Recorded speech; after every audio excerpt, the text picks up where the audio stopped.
Welcome to this deep analysis of one of the darkest and most disturbing stories in American history. Tell us where you're watching from. I ask that you subscribe to the channel. It helps us continue bringing stories in this format. Well, here it is.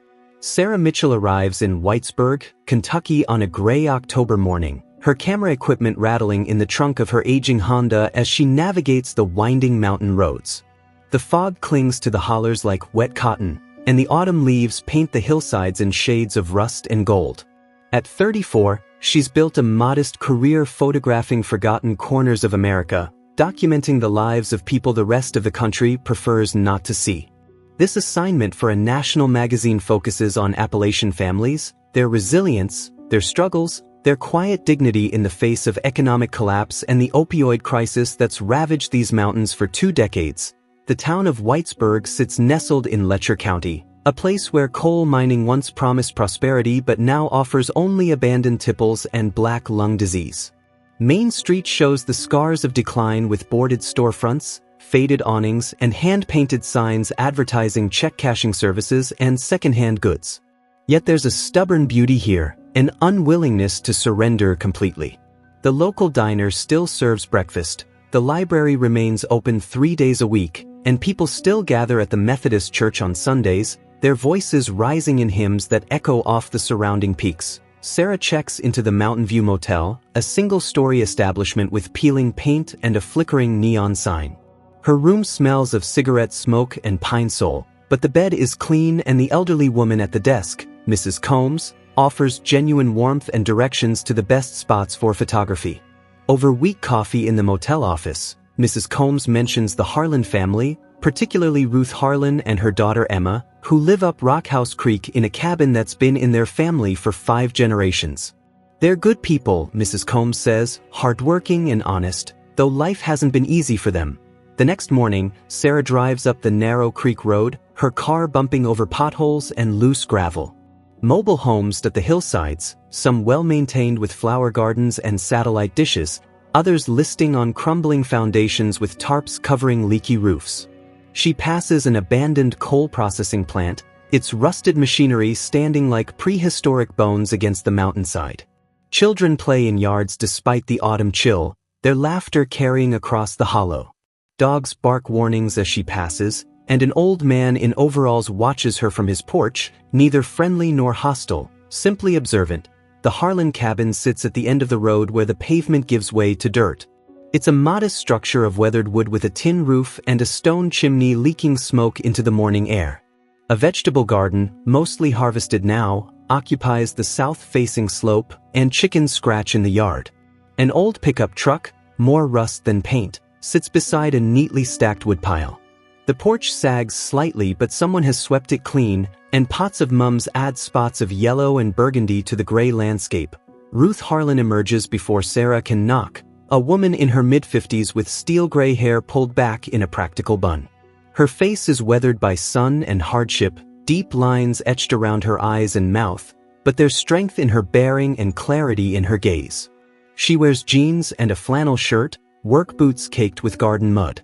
She's cautious at first, mountain people don't trust outsiders easily, but Sarah's genuine interest and respectful manner gradually win her over. She explains her project, shows examples of her previous work, makes clear she's not here to exploit or sensationalize but to bear witness to real lives with dignity and truth. Ruth agrees to the photograph, though she's self-conscious about being the subject of such attention. She calls for Emma, who appears from the cabin wiping her hands on a dish towel. Emma is 17, tall and thin with her mother's strong features but something softer in her eyes. Her dark hair falls past her shoulders, and she moves with the awkward grace of someone not quite comfortable in her own skin yet. She's skeptical of the camera, of Sarah, of this entire enterprise, but she trusts her mother's judgment and agrees to participate. Sarah spends 2 hours with them, not rushing, building rapport, learning their story. Ruth works at the county hospital as a nurse's aide, 12-hour shifts on her feet for barely above minimum wage. Emma is a senior at the high school, makes good grades despite everything, dreams of nursing school though the money seems impossible. Ruth's husband died 8 years ago in a mining accident, leaving her to raise Emma alone. They grow what food they can, hunt deer in season, make do with what they have. There's no self-pity in Ruth's telling, just the facts of a life lived. As the afternoon light begins to slant golden through the trees, Sarah sets up her shot on the porch. She poses Ruth and Emma together, Ruth seated on an old wooden chair, Emma standing beside her with a hand on her mother's shoulder. The composition is simple, classical even, reminiscent of Depression-era documentary photography. The light catches the silver in Ruth's hair, the smooth youthfulness of Emma's skin, the texture of the weathered wood behind them. Sarah takes dozens of frames, adjusting angles and exposure, talking to them between shots to keep them relaxed and natural. There's a moment, just one perfect moment, when Emma looks down at her mother and Ruth looks straight at the camera and something ineffable passes between them. Sarah captures it, knows immediately she's got something special, something that transcends the assignment and touches something fundamental about love and family and endurance. She thanks them profusely, promises to send copies of the photos, offers a small payment which Ruth initially refuses but eventually accepts when Sarah insists, understanding that pride shouldn't prevent practical help. Back at the motel, Sarah downloads the images to her laptop, working through them systematically, tagging the strong ones, deleting the technical failures. When she reaches the portrait of Ruth and Emma, she stops, stares, feels that familiar electricity that comes from capturing something true. She begins her post-processing work, adjusting exposure and contrast, bringing out details in the shadows and highlights. She zooms in to check sharpness, examining faces and textures with the critical eye of a professional. That's when she sees it. On Emma's left forearm, partially hidden by the way she's standing but visible when the image is magnified, there's a scar. Not just any scar, but a specific pattern, a series of marks that Sarah recognizes immediately because she's seen them before in her research on human trafficking and illegal adoptions.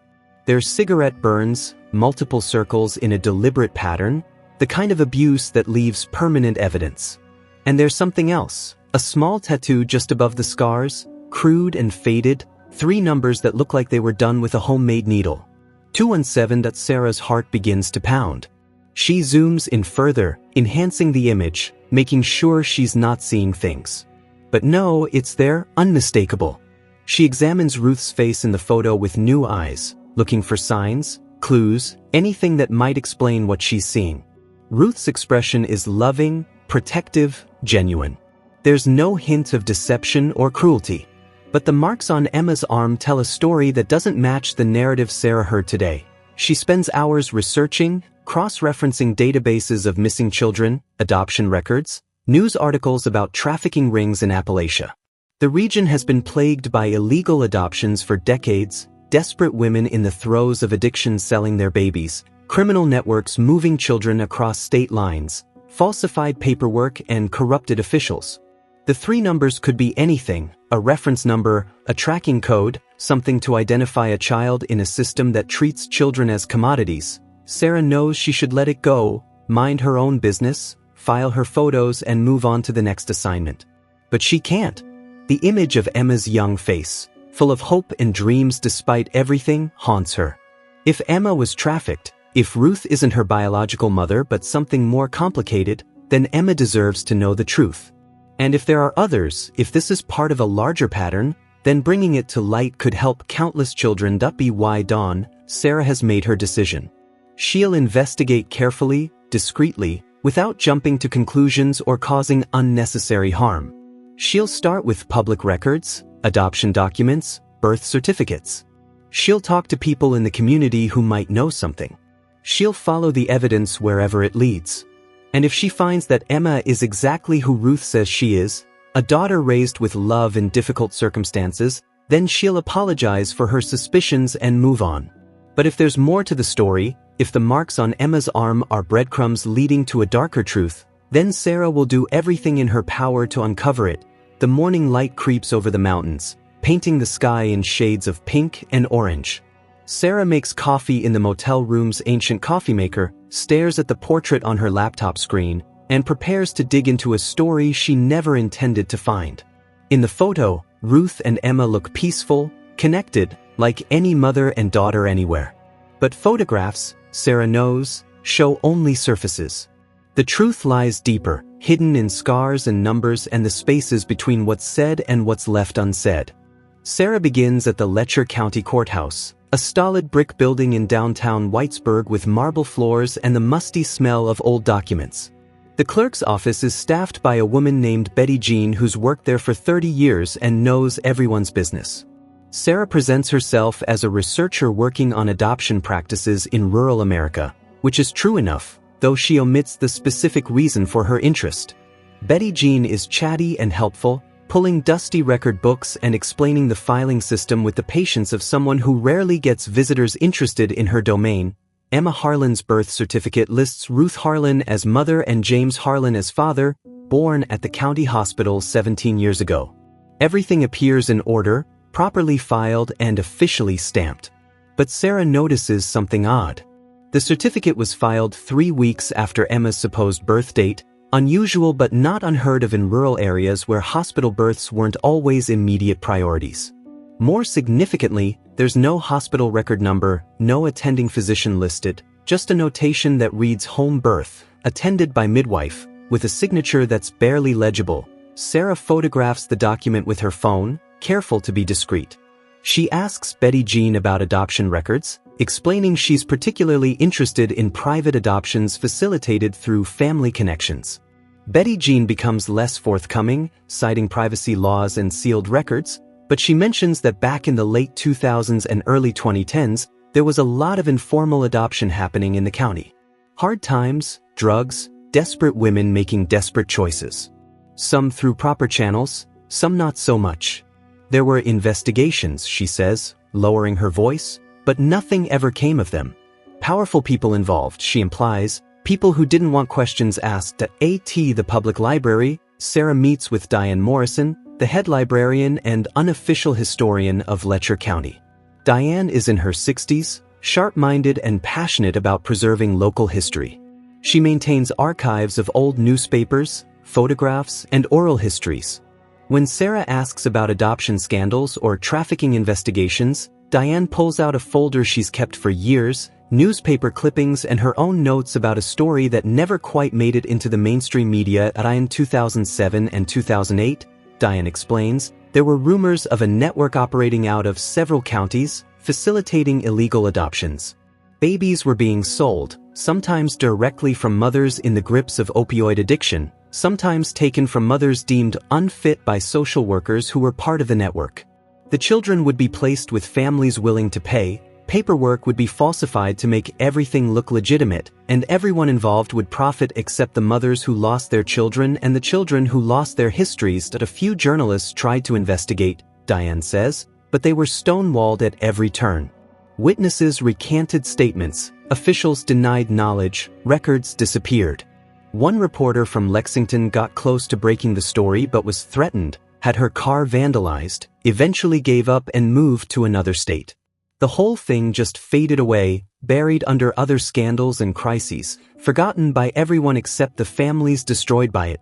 Sarah asks if Diane remembers anything about the year 2008 specifically, around the time Emma would have been born. Diane pages through her notes, finds a newspaper clipping from March of that year. A woman named Crystal Lawson, 23 years old, overdosed in a trailer in nearby Jenkins. She survived, but her 2-month-old daughter disappeared while she was hospitalized. Social services claimed no record of the child. Crystal insisted she'd been taken, but her credibility was shot because of her addiction.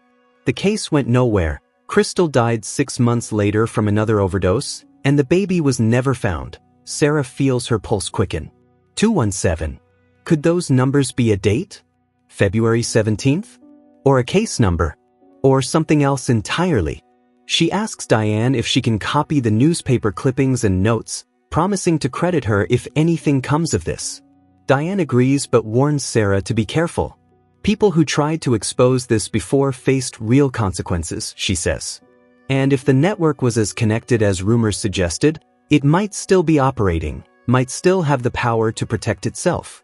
That afternoon, Sarah drives to Jenkins, a former coal town even more economically devastated than Whitesburg.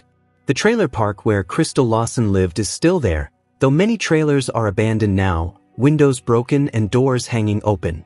Sarah finds an older woman tending a small garden behind one of the occupied trailers and introduces herself as a writer researching the opioid crisis. The woman, who gives her name as Peggy, is willing to talk, grateful someone's interested in the stories of the lost and forgotten. Peggy remembers Crystal, describes her as a sweet girl who got caught up in pills after a car accident, couldn't escape the addiction even when she tried. She had a baby girl, Peggy recalls, beautiful little thing with dark hair and serious eyes.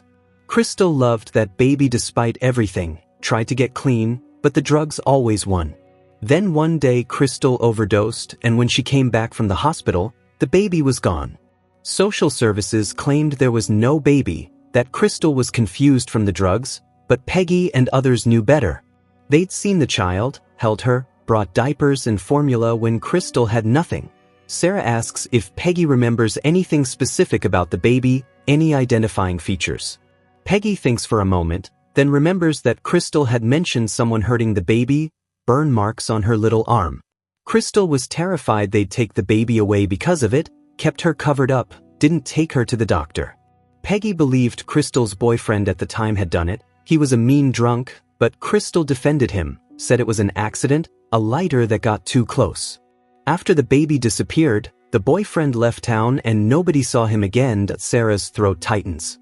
Burn marks on the arm.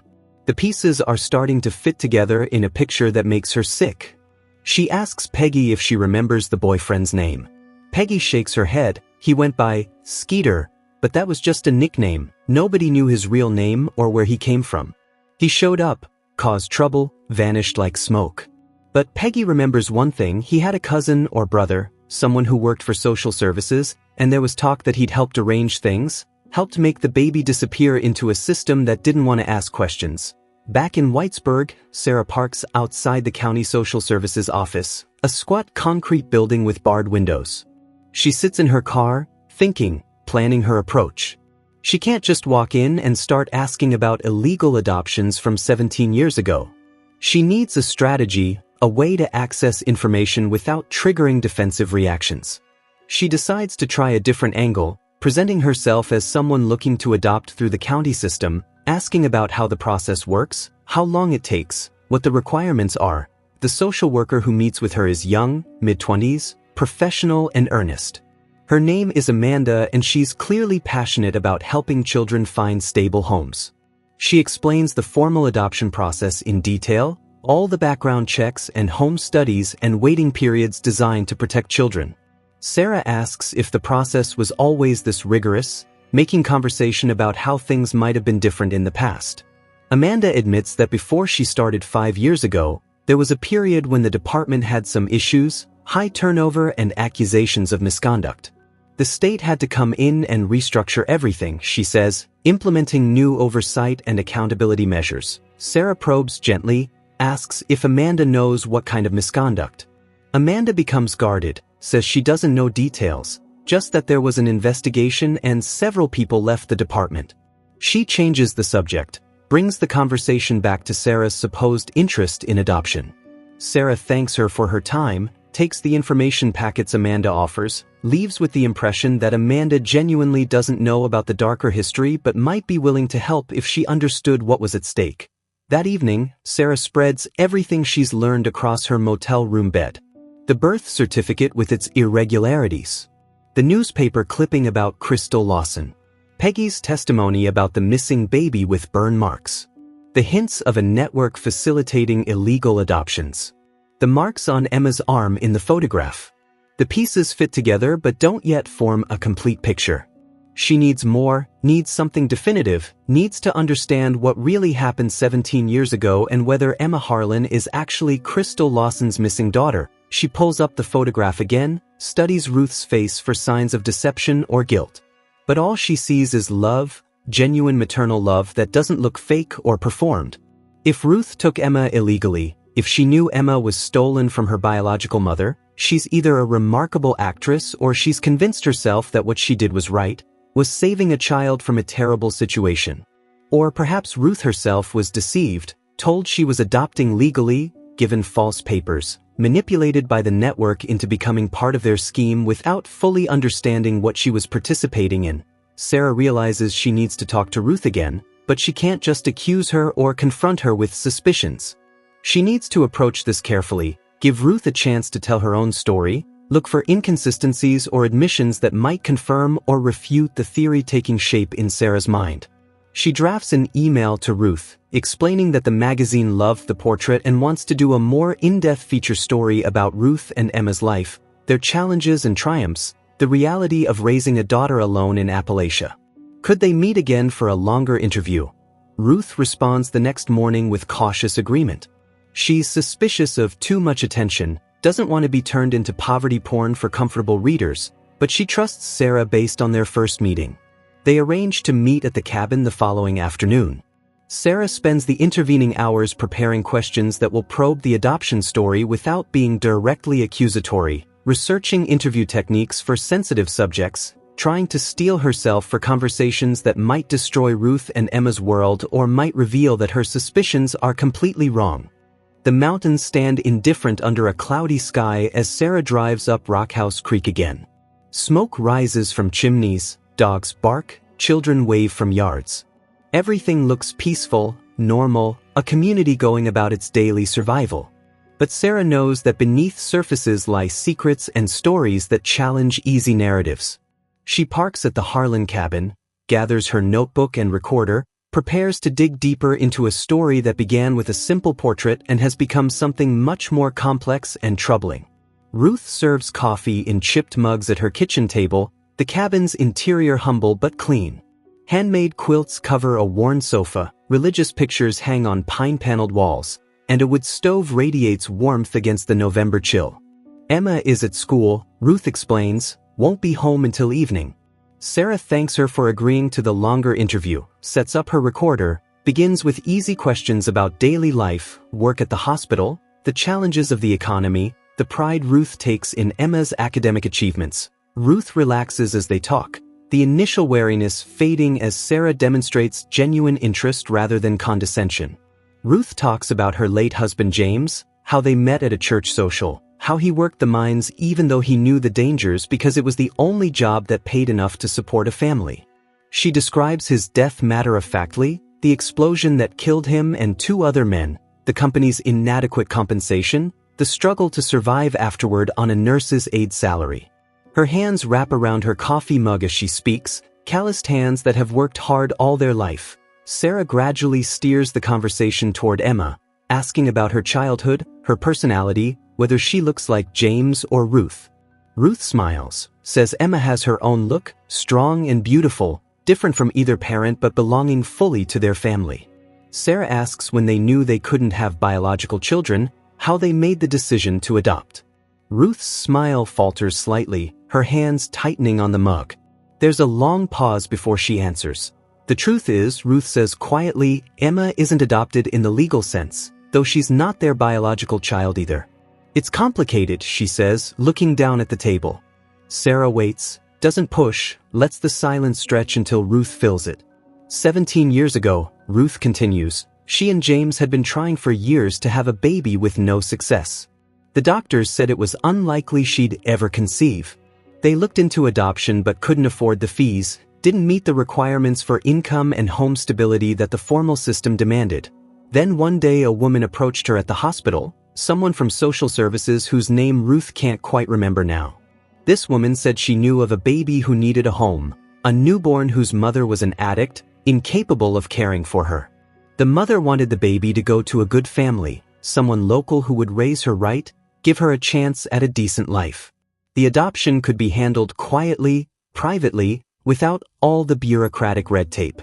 It would cost some money, not as much as a formal adoption but enough to cover paperwork and processing. Was Ruth interested? Ruth and James talked it over, prayed about it, wrestled with the ethics and legality of what was being proposed.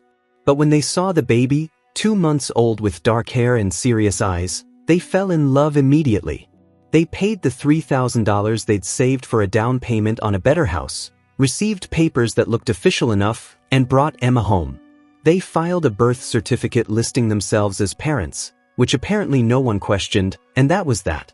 Emma became their daughter, loved and wanted and cherished. Sarah asks if Ruth ever questioned the legitimacy of the arrangement, Ever wondered about Emma's birth mother or whether the adoption was legal? Ruth's eyes fill with tears. Every day, she admits. Especially in the beginning, she worried someone would come take Emma away, that she'd be arrested for participating in something illegal. But years passed and nothing happened, and she began to believe that maybe it had been legitimate after all, that maybe the social worker really had helped facilitate a proper adoption in an unconventional way. Did Ruth ever try to find out more about Emma's biological mother? Sarah asks gently. Ruth shakes her head, says the social worker warned her not to ask questions, said it was better for everyone if the mother remained anonymous, if the past stayed in the past. Ruth accepted that because she was afraid of what answers might reveal, afraid of losing the daughter she already loved more than life itself. She justified it by telling herself she was giving Emma a better life than she would have had, which might be true, probably is true, but still leaves Ruth with guilt that never quite goes away. Sarah takes a breath, pulls out her laptop, opens the photograph she took of Ruth and Emma. She zooms in on Emma's arm, the scars and the tattoo visible even in the screen's glare. She turns the laptop so Ruth can see, asks quietly if Ruth knows how Emma got those marks. Ruth's face goes pale, her hand rising to cover her mouth. She's seen the scars, of course, has seen them since Emma was a baby, but she's never talked about them, never asked Emma about them, has pretended they don't exist because confronting them would mean confronting questions she's terrified to answer. The burns were already there when they got Emma, Ruth whispers. The social worker said the birth mother's boyfriend had done it, that it was part of why the baby needed to be removed from that situation immediately. The tattoo appeared later. Emma was maybe 6 months old, and Ruth assumed it had been there all along but just became more visible as Emma grew. She never asked what it meant, never investigated, just covered Emma's arms with long sleeves and tried to forget. Sarah shows Ruth the newspaper clipping about Crystal Lawson and her missing baby. She explains what Peggy told her about the burn marks, the boyfriend who disappeared, the suspicions that the baby had been taken illegally. She watches Ruth's face crumble as the implications sink in, as 17 years of buried suspicions suddenly crystallize into terrible certainty. Emma might be Crystal's daughter, stolen from a mother who loved her despite addiction, sold into a system that disguised trafficking as rescue. Ruth begins to sob, great heaving sobs that shake her whole body. She rocks back and forth, clutching herself, saying, oh God, what have I done?" over and over. Sarah moves around the table, puts a hand on Ruth's shoulder, lets her cry. When the tears finally subside, Ruth looks up with red eyes and asks the question Sarah's been dreading. Does Emma know? Does she need to know? Will Sarah expose this and destroy their family? Sarah sits back, considers her answer carefully. This is the moment that will define not just the story but people's actual lives. She could walk away, delete the photographs, pretend she never noticed the marks on Emma's arm. She could write her article about Appalachian resilience and leave Ruth and Emma's secrets buried. Or she could pursue the truth wherever it leads, potentially reuniting Emma with biological family she doesn't know exists, potentially revealing a network that ruined countless lives, potentially destroying the only family Emma has ever known in the process.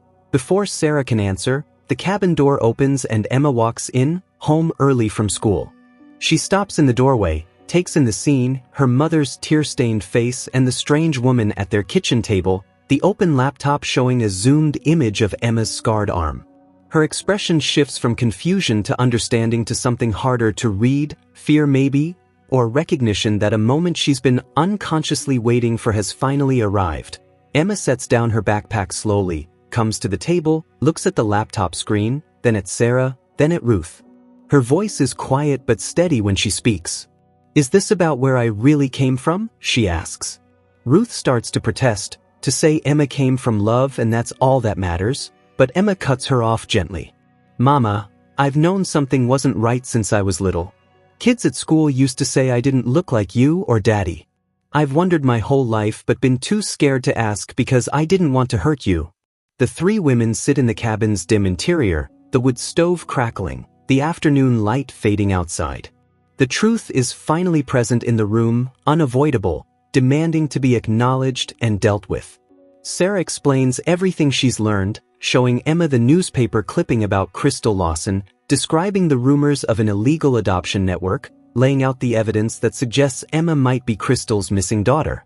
Emma listens without interrupting, her face expressionless, processing information that rewrites her entire identity. When Sarah finishes, Emma asks to see the photograph again. She stares at the marks on her arm as if seeing them for the first time, even though they've been part of her body her whole life. She traces the numbers with a finger, 217, trying to decipher their meaning. Then she looks at Ruth and asks the hardest question. Did you know? Did you know I was stolen? Ruth struggles to answer, tears streaming down her face again. She says she suspected something wasn't right but chose not to investigate because she wanted Emma so desperately, because she loved her from the moment she saw her, because she convinced herself she was doing the right thing even if the method was wrong. It's not an excuse, Ruth says, it's just the truth. She failed Emma by not being brave enough to demand answers, by letting fear and desire override ethics and law. Emma stands, walks to the window, looks out at the mountains that have contained her entire existence. Sarah and Ruth wait, giving her space to think, to feel, to decide what she wants to do with this information. Finally, Emma turns back, her young face showing a maturity beyond her years. She says she needs time to process everything, needs to understand what it means to possibly be someone else's daughter, someone else's missing piece. But she also knows that Ruth is her mother in every way that matters, that love and family aren't only about biology and blood. Sarah asks Emma if she wants to pursue the truth further, if she wants Sarah to investigate whether Crystal Lawson really was her birth mother, whether there are other biological relatives still alive, whether the adoption network can still be exposed and brought to justice. Emma thinks for a long moment before answering. Yes, she says she wants to know the truth, however painful it might be. She wants to know where she came from, wants to understand her full story. But she also wants to protect Ruth, wants people to understand that Ruth gave her a good life despite how it began, wants justice but not at the cost of destroying the mother who raised her. As darkness falls outside, the three women make a plan. Sarah will continue investigating, will try to definitively prove whether Emma is Crystal's daughter through whatever means available. Emma will prepare herself emotionally for whatever they discover. Ruth will support Emma through the process while grappling with her own guilt and fear.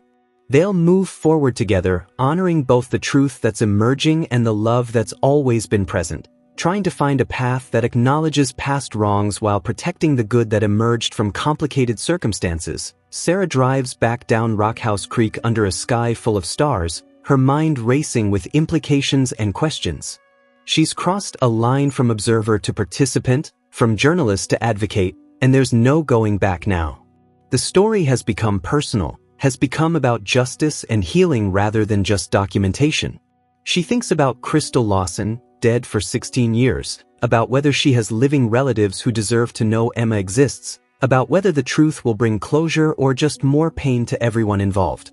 Sarah spends the next 2 weeks building an airtight case, gathering every piece of evidence that might connect Emma to Crystal Lawson. She contacts a private DNA testing lab in Lexington, explains the situation, gets their agreement to process samples expeditiously if she can provide comparable DNA. She tracks down Crystal's mother, Martha Lawson, who still lives in Jenkins in the same trailer park where her daughter died. Martha is 70 now, worn down by grief and hard living, her face a map of loss and disappointment. First, Martha is hostile, decades of dealing with authorities and journalists and people who promised help but delivered nothing have made her suspicious of everyone. But when Sarah shows her Emma's photograph, something shifts in Martha's expression. She stares at the image for a long time, her hands trembling, before whispering that the girl looks just like Crystal did at that age. Sarah explains the evidence, the timeline, the marks on Emma's arm, the possibility that this might be the granddaughter Martha thought was lost forever. Martha agrees to provide a DNA sample, a simple cheek swab that Sarah carefully packages and labels. She tells Sarah about Crystal's short life, the promising start, the car accident that led to prescription painkillers that led to addiction that consumed everything. Crystal tried so hard to be a good mother, Martha insists, loved her baby girl fiercely, would never have willingly given her up. When the baby disappeared, Crystal was devastated, spent her last months trying to find her daughter before the drugs finally killed her. Martha has lived with the double grief of losing both daughter and granddaughter for 16 years. Sarah also tracks down the social worker from 2008, the woman who allegedly approached Ruth about adopting Emma. Her name was Linda Compton, and she no longer works in social services. Sarah finds her working at a grocery store in Hazard, 60 miles south of Whitesburg.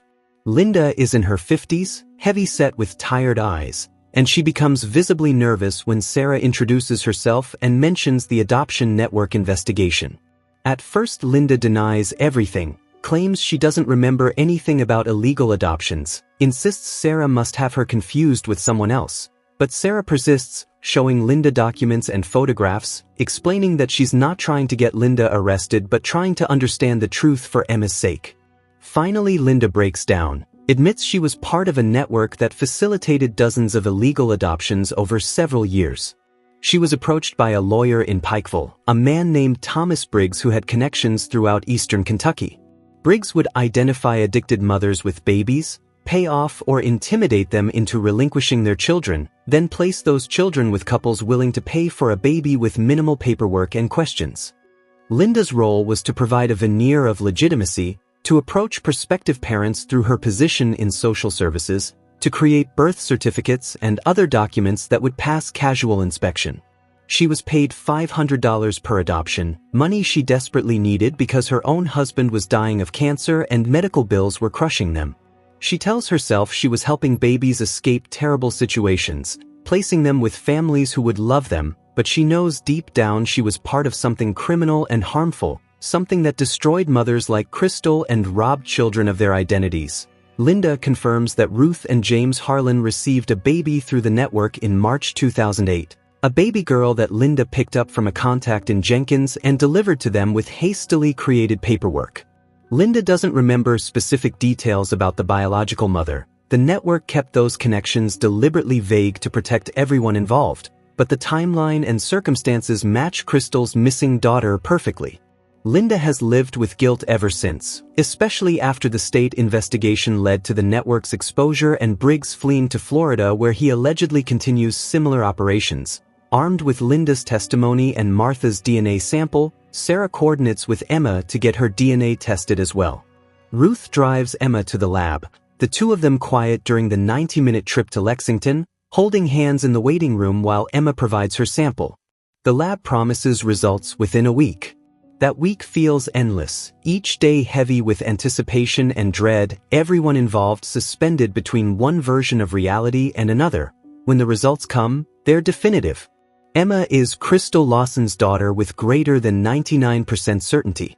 Martha is her biological grandmother.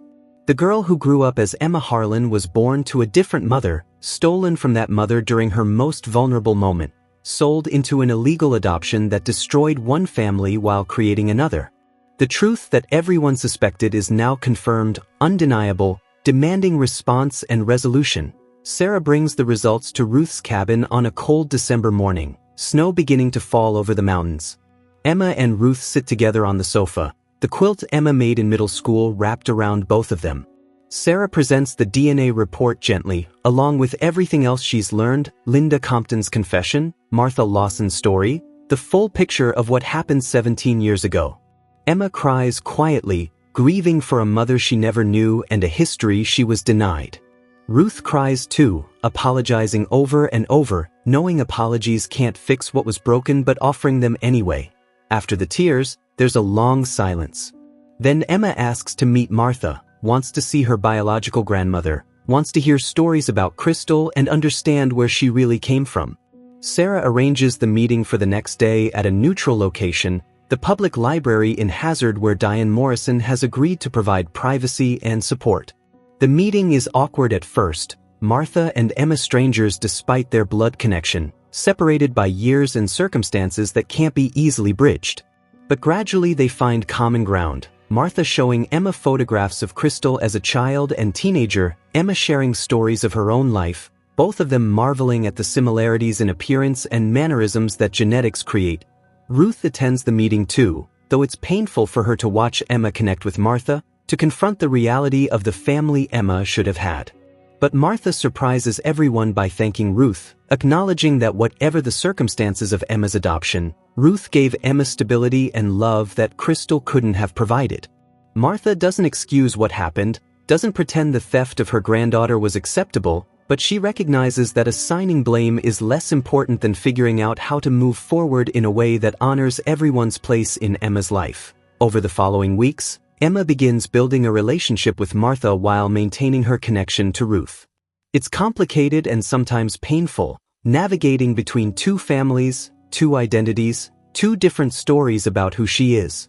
She learns that Crystal had a sister, Emma's biological aunt, who lives in Ohio and is shocked and overjoyed to discover her lost niece is alive.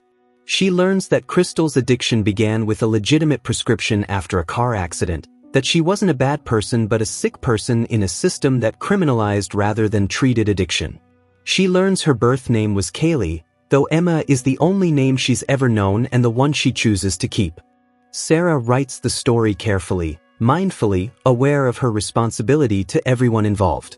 She exposes the adoption network's operations, names Thomas Briggs and others who profited from trafficking children, provides evidence to authorities that leads to new investigations.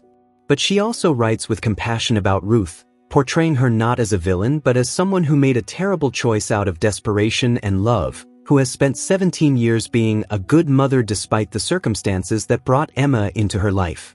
Sarah writes about Emma's resilience, her grace in navigating impossible circumstances, her determination to build a future that honors both her families.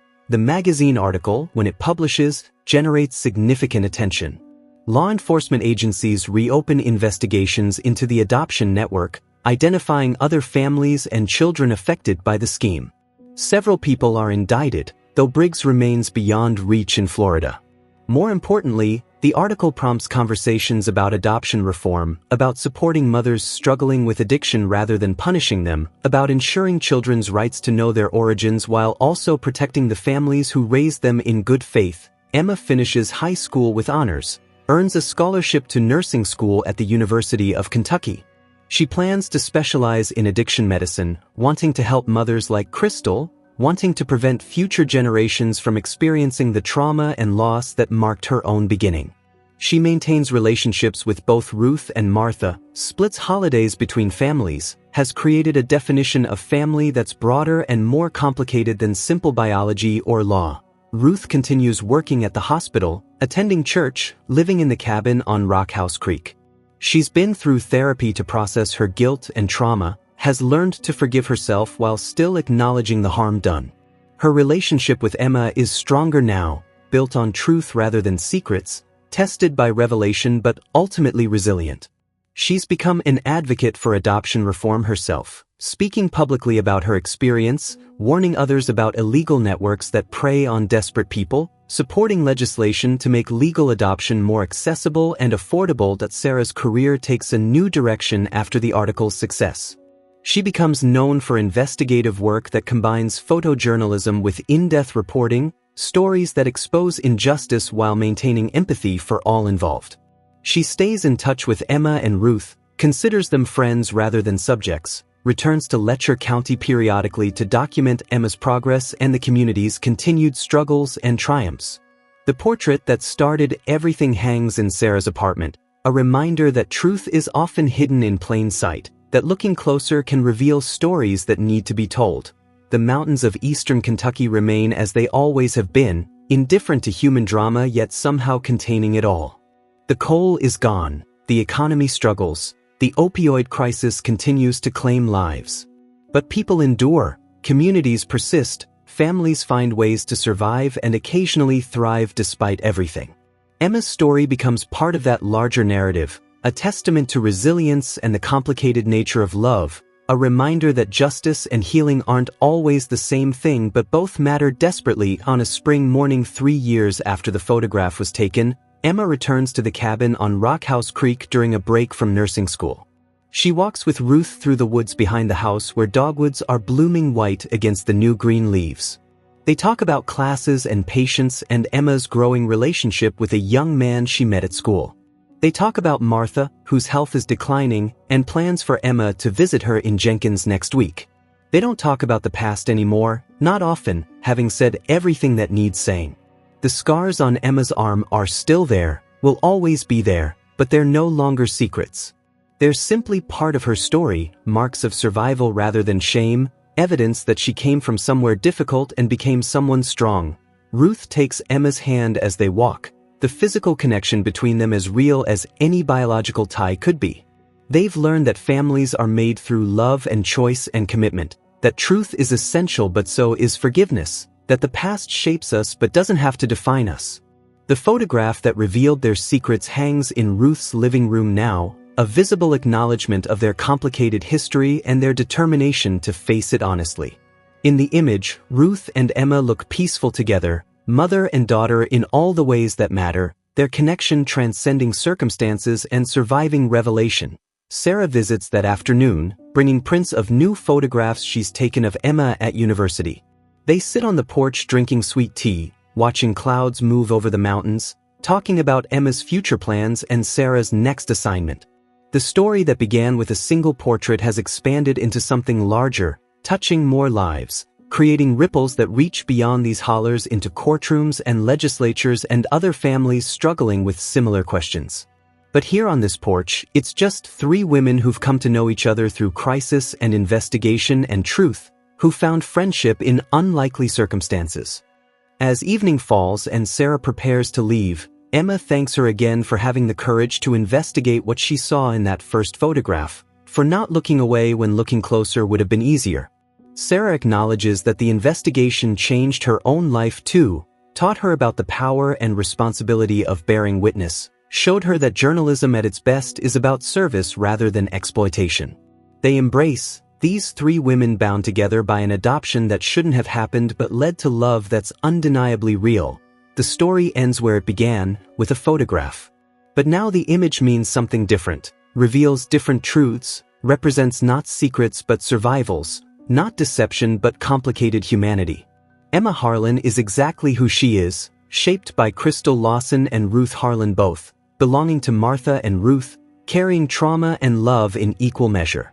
She walks between worlds, bridges families, represents both the harm done by illegal adoption networks and the resilience of people who refuse to be destroyed by circumstances beyond their control.